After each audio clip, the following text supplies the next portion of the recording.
ہمارے دین میں کوئی عمل تہوار نہیں ہے. ہمارے دین میں کوئی عمل رواج نہیں ہے. تہواروں سے رواجوں سے یہ دین پاک ہے. یہ دین کہ اللہ کا حکم ہوگا، نبی کا طریقہ ہوگا. اللہ کا حکم ہوگا، نبی کی سنت ہوگی. تہوار غیروں میں ہوتے ہیں، رواج غیروں میں ہوتے ہیں. ان کی قوموں کے رواج، ان کی قوموں کے تہوار ہمارے کچھ نہیں ہے. ہمیں حکموں پر اور طریقوں پر رکھا ہے. عبادت میں بھی، معاشرت میں بھی، معاملات میں بھی، ہر بات میں یہ حکم والے ہیں، یہ طریقے والے ہیں.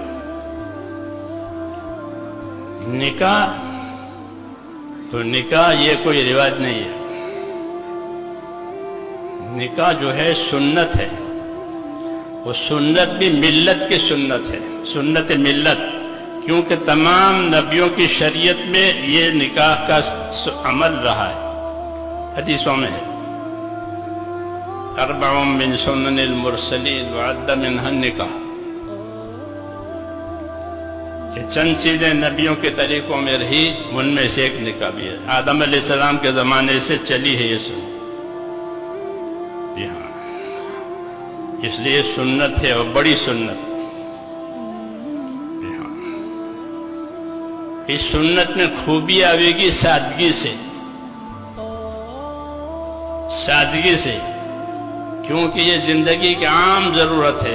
ہر آدمی کی اور ہر عورت کی ضرورت ہے. جو چیز جتنی زیادہ ضروری ہوتی ہے اللہ اس کو اتنی زیادہ آسان بناتے ہیں تاکہ ان کی ضرورتیں پوری ہو جائیں.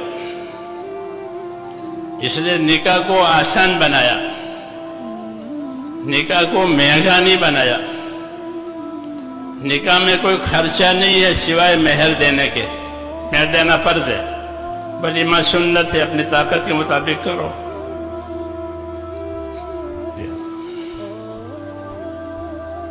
اس میں کوئی مال شرط نہیں ہے. اور نکاح میں برکت اور خوبی کب آئے گی؟ کہ جب اس کے اندر سادگی ہوگی. آدم النکاح برکتن ایسرہ معونتن. آدم النکاح برکتن ایسرہ معونتن.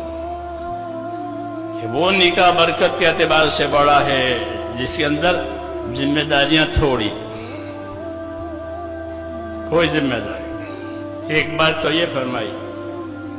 دوسری بات یہ فرمائی کہ نکاح میں دینداری دیکھ کر نکاح کیا کرو. دوسری قومیں مالداری دیکھتی ہے، خوبصورتی دیکھتی ہے. ہاں، یہ دونوں نہیں ہیں. ہو جائے تو ٹھیک ہے، نہیں تو فرمایا دینداری کو ضروری سمجھو. علیک بذات الدین. دینداری کو ضروری سمجھو. کہ دینداری کے بنیاد پر نکاح کر لو. چاہے خاندان غریب ہو، چاہے خاندان مالدار ہو. لڑکے کا خاندان غریب ہو لیکن دیندار ہے کہ نکاح کر لو. لڑکی کا خاندان غریب ہے لیکن دیندار ہے کہ نکاح کر لو.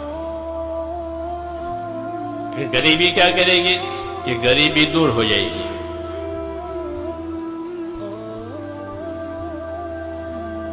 غریبی دور ہو جائے گی نکاح کی وجہ سے. حضرت عمر فرمایا کرتے تھے کہ نکاح کراؤ اور اپنی نکاحوں کے ذریعے سے غریبی کو اللہ سے دور کراؤ. یہ فرماتے تھے حضرت عمر رضی اللہ عنہ کہ نکاح کراؤ.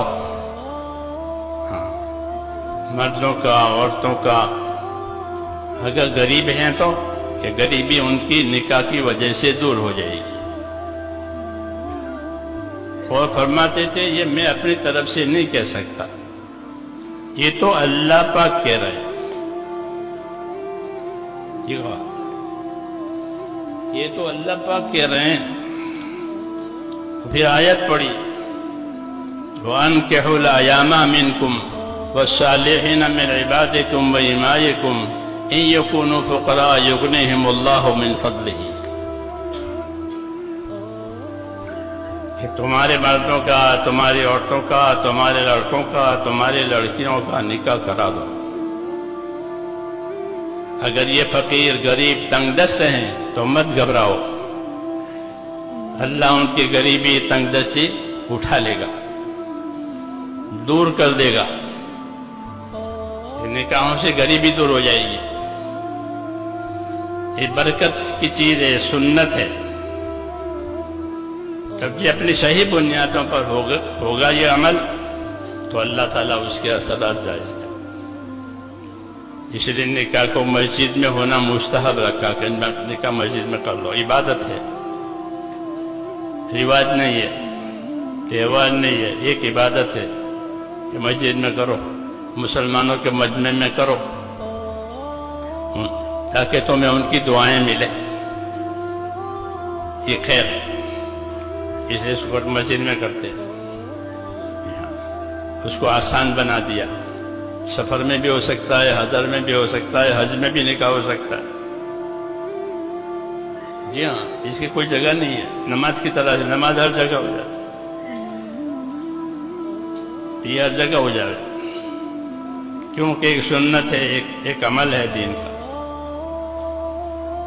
اس لیے یہ دعوت ہے کہ اس کو سادہ بناؤ، اس میں زیادہ مال مت لگاؤ، اور مالداری کو اس کے بنیاد مت بناؤ، یہ حکم ہے۔ مال زیادہ ہے تو دوسرے جو بھی نکاح ہے ان کا تعاون کرو اپنے مال سے، تاکہ اس کی ضرورت پوری ہو جائے، تو اللہ ان کی بھی مدد کرے گا۔